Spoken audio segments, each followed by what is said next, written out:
Hey, what's going on everybody? Today I'm going to be showing you how to replace the valve cover gasket on our 2014 Volkswagen Touareg with a 3.6 VR6 engine. So let's get started. As far as what you'll need to do this job, I have some brake cleaner right here, a flashlight, an extendable mirror, some gloves, a rag, a caulking gun with black RTV, one zip tie, and then over here we have some hose pliers for the clamps that hold on the air pipe to the airbox, some dikes to cut the zip tie, some pliers to loosen some clips, a flathead screwdriver, a couple of picks, so I have a 90 degree and a 45 degree, and then all of these sockets and extensions I used are for a 1/4 inch ratchet. I have about a 3 or 4 inch wobble extension right here, and then another 1 or 2 inch wobble extension. I have a Torx T30, a Torx T25, a couple triple squares right here. I have a 10mm triple square, and then an 8mm triple square, and then a 10mm socket. Now, as far as parts, I accidentally threw them away and the cleaning guy already took them, the old ones that is, but I do have one of the new gaskets right here. So you're going to need 4 of these. These are for the upper intake manifold, so 4 of these, and then there's 2 that look very similar but they are a little bit thicker, and you're going to need 2 of those. So a total of 6 of those gaskets, and then of course you're going to need the valve cover gasket itself. And I almost forgot, you'll also need a pair of pliers like this to slightly bend one little metal bracket. Go ahead and pop your hood. Lift up the latch and open the hood. Go ahead and lift this front cover off. Underneath there's going to be 4 rubber grommets.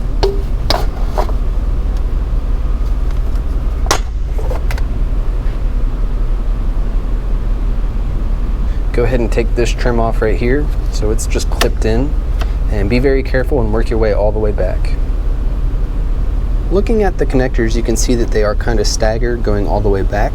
That's because the cylinders are at an angle, so this ignition coil is pointing this way and this one's pointing that way. These electrical connectors can be a little frustrating to work with, but luckily this ignition coil is dead center, so I can show you exactly how to break it loose.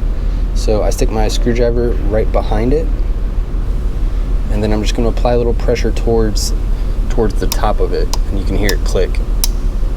So once you hear it click, keep holding that pressure, and then you're just going to pull the connector up with your other hand.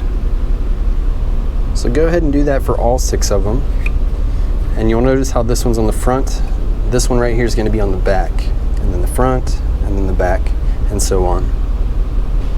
Now I found a little trick because some of these are in there pretty tight.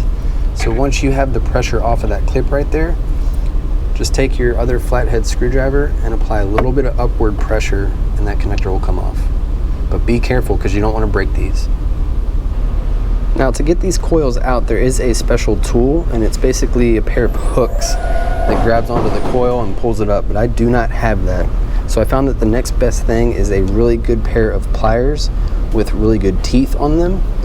And what you're going to do is you're just going to grab right here just above this little clip right here, and then you're going to squeeze really hard, do not twist, and just pull straight up.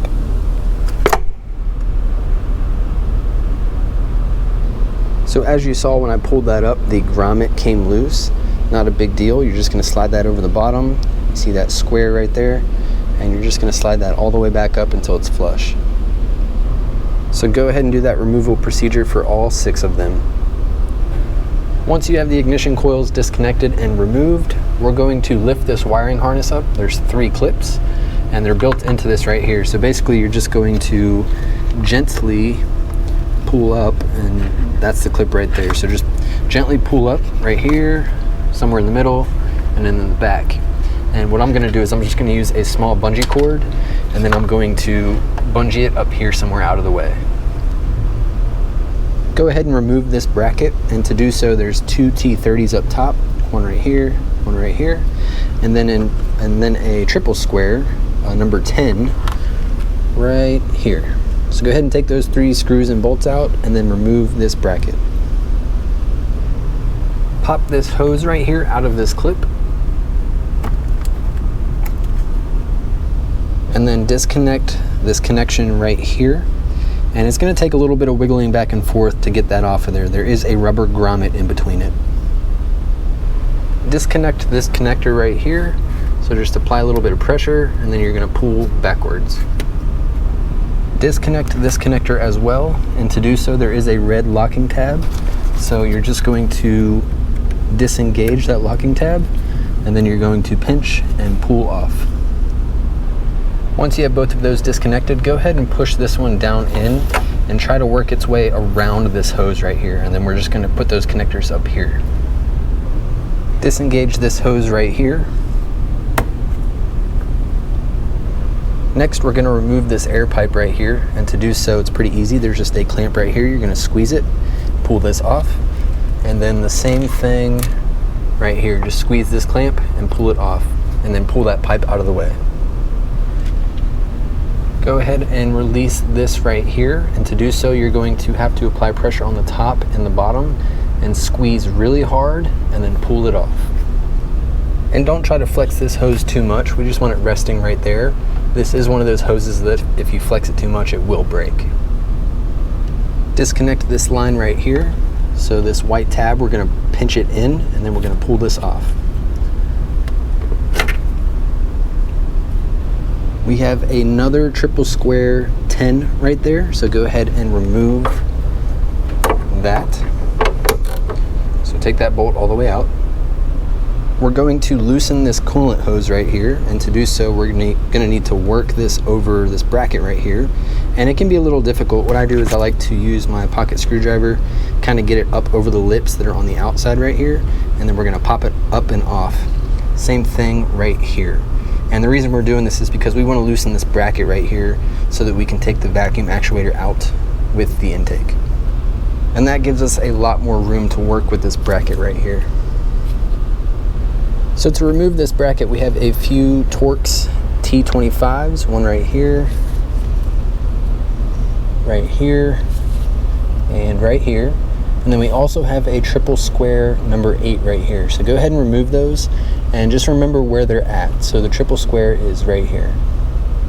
Once you have all those out, that bracket will come straight up. Looking at the orientation of the bracket, the side that has the square nutsert on the back, that's going to go towards the engine when we're going back in.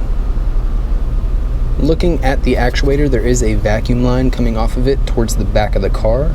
We're going to need to pull that vacuum line off. So you can see right here there's a slit in the actuator, so we want to get as far to the left as we can and maybe get a pocket screwdriver or a small 90-degree pick, and that'll help us get in there to kind of work that off. And once you have it off, you can just leave it hanging right there. Go ahead and remove this T30 right here and right here. Now these do have Loctite on them, so they are going to be a little bit tight. Now these bolts on the driver's side are part of the intake manifold. They do not come out all the way, so they are stuck in there. But when they're loose like this, that means it's good to go. So go ahead and loosen this one, 2, 3, 4, and then 5 right there. Now we can loosen the intake manifold. I'm just going to grab right here and then pull up and loosen up all the gaskets. And what you're going to do is you're going to lift up this side a little bit, and then you're kind of going to lift it towards the driver's side because we want this vacuum actuator right here to clear. So you're going to lift up and then go to the right just a little bit and then pull it off. On this generation of VR6 engine, the intake manifold is a 2-piece manifold. So we just took off the upper portion, and this is the lower portion. So as you can see, there's 2 gaskets right here that typically stay in there when you take it off. These 2 gaskets are larger than the other 4. So looking at these gaskets, you can see there's a channel on the top side and then a smooth side on the bottom side. So go ahead and remove this.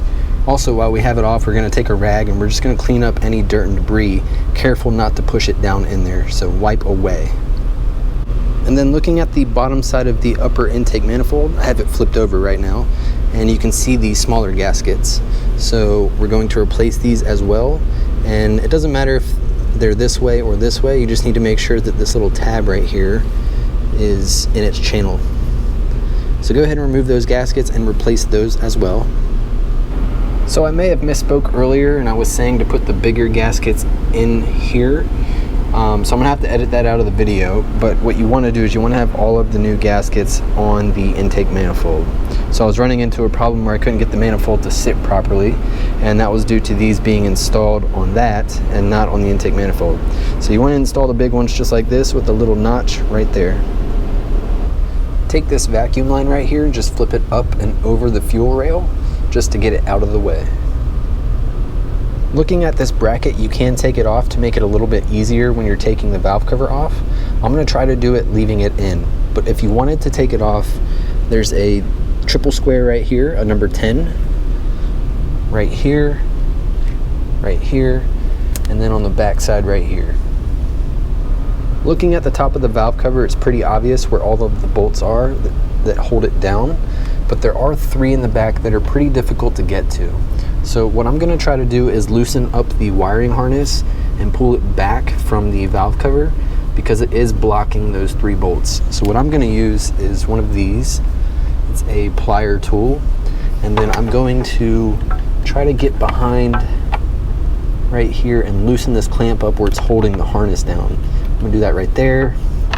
Same thing on this one back here, and then I think there's another one back here. So I'm going to loosen those up. I can't really show you because it is back in there. And then once I get that loose, I'm gonna see what kind of combination of tools I can use to get those 10s out.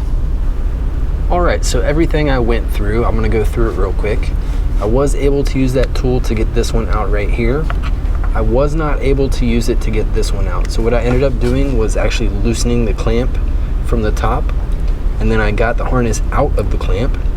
And then what I found is the bottom of the clamp is actually a pinch style. So what I ended up using was a small 90-degree pick, and then I was just getting one tab at a time, and then I got the other one and I lifted it out. And then what I found is that metal bracket is actually in the way for that 10 millimeter right there. So what I ended up doing was taking some pliers and bending it up just a little bit so that I have enough clearance for that bolt. And then on the right side of the harness, what I saw was a zip tie, and that zip tie goes around the harness and then it goes through that clip that's right there. So what you can do is cut it. I ended up using some dikes right here, and I just cut that zip tie. And then when we're going back together, we're gonna feed a zip tie through that clip that's down there. Kind of hard to see, but right there where you can see the witness marks on the harness, there's a clip right below it, and you're going to feed that zip tie through the clip and then back around the harness and then zip tie it. And now that I have the harness loose, I found the best combination of tools was a 1/4-inch ratchet with a wobble extension. That means the socket can move around a little bit, and then a 10 millimeter socket, of course. And I'm going to use about a 2-inch extension on the left one right here, and then the middle one right here, and then on the right one I'm going to use, I don't know, about a 4-inch extension, and that's going to bring it out about right here. So go ahead and loosen those 3 bolts right there, and they will stay with the valve cover. Once you have those 3 difficult bolts loose, go ahead and loosen all of the other bolts. So starting on the outside, work your way all the way around until you make your way to the back, and then do the middle ones. I now have all of the bolts loose, and this is what they will look like. So now what I'm going to do is I'm going to take my flathead screwdriver, and I'm going to come over here where I have a little bit of leverage off of the cylinder head, get a little bit under the valve cover and just lift up a little bit to where it breaks free that seal. And then I'll try to find another spot maybe over here and just kind of work my way around very gently. Once I do that, then I'm going to lift the valve cover off. Once I got the valve cover loose all the way around and I was able to pick it up slightly, I noticed that I was catching on this corner right here just a little bit. So once I picked it up slightly, I just moved back a little bit and then up and out. So looking at the top of the cylinder head surface, you can see there's oil, and then there's a bunch of gunk and dirt right here. What I'm gonna do is just take a clean rag and I'm going to wipe away from the inside of the engine, just like that. So I'm gonna do that all the way around. And then on the inside, you just need to be more careful. Try to collect it rather than wipe it in, and then get that entire surface clean. Now that I have the valve cover off, I can show you that clip in the back I was talking about. So if we look right here, you can see that clip. What you're gonna do is you're gonna take a zip tie, and you're gonna put it through the clip right there, and then you're just gonna go around the harness and zip tie it down, and then snip off the extra zip tie. But you're not going to do that until we get the valve cover back on. Now I have the cylinder head surface nice and clean, and if you look back here, you can actually see the timing chain, and then you can see the color difference right here versus right here. These are two separate pieces of metal, so this is actually the timing cover, and they meet right here. So anytime you have a machined surface meeting another machined surface, you have to put a little bit of RTV right there. So if we look over here, you can actually see some old evidence right there. That's dried up RTV. So what we're going to do is we're going to remove that old RTV, and then we're going to put a little bit of new black RTV right before we put the valve cover on, and we're going to put just a little line of it, follow that machine surface right there, and put a little line of it right there, and then another one right here. And then within 15 minutes you need to put that valve cover on, because RTV does have an initial set time of 15 minutes and then a full set time of 24 hours. Now to remove this old RTV, I'm going to take my pocket screwdriver and very carefully use the flat side of it just to kind of scrape it away. I'm not going to dig in and gouge into the cylinder head or the timing cover. I'm just going to use it to very gently scrape it away. And once that's all gone, I'm going to wipe it away from the engine, and then we're ready to install our new RTV. Looking at the valve cover, we're going to remove all of the bolts. So the bolts are actually holding the gasket in. So you just wiggle and pull up, and it looks like that. So we're going to throw all those in the same place, and there are 17 of them. So take all of those out. Once you have all the bolts out, go ahead and flip the valve cover over. Find a loose spot and then just start pulling up the gasket. Now the gasket might be kind of crunchy. That's why we're replacing it, because it's crunchy and leaking. So go ahead and remove that entire gasket. Now if you're reusing the valve cover, you might want to clean it. And what I'll do is I'll clean the outside. I don't want to clean the backside because I don't want to contaminate it with dirt and debris. So what I'll do is I'll just lean it up against something like that, and I'll take some brake clean, and I'll start about right here and just clean it off. That way it all drains down into my catch pan. Now I want to keep away from the PCV system, so I'm just going to start right here, and then if I want to clean this area, I'll just use a rag or something. But I want to make this looking clean again. Alright, it's not perfect by any means. I did end up using a rag to get in here and get some of the tight areas. And that's just going to make it much easier to find any future leaks.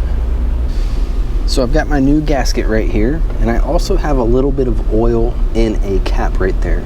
So what I'm going to do is I'm just going to dab my finger in that oil and basically get every part of this gasket just a little bit wet. That way when we put the valve cover on and it's seating, it'll slide rather than stick and maybe pinch. So I'm just going to get that whole gasket with a little bit of film oil on it. Once you've got your gasket all oiled up, you're just going to lay it in place. It only goes on one way, and you're going to want the flat side facing up and the skinny side going into the grooves. So go ahead and put that in place and form it all the way around. Now we're going to take our bolts and put them back into the valve cover. So what you do is you go from the bottom side, and you're just going to hold the gasket in place and push up with the bolt.